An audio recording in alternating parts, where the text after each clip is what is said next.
How to sign out Roku account. Hi everyone, welcome back to our channel. This is Rose and I'll walk you through how to log out or sign out of Roku account. Watch the video till the end and without further ado, let's get started. First, start by launching a web browser on your device. Click on the web address bar at top of the screen and type in roku.com. Now press enter on your keyboard and wait until the official interface of Roku appears on your screen.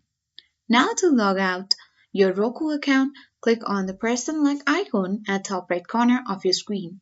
As you can see that we have been signed into our account on Roku.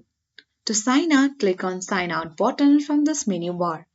But you need to remember that whenever you sign in to your Roku account, you'll be requiring your credentials like a password and email ID. In case if you don't remember your credentials, I recommend not to log out.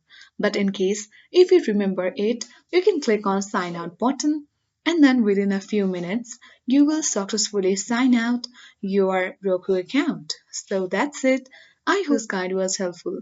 If it was, then do like, share, comment, and don't forget to subscribe. Thank you for watching, and I'll see you in the next video.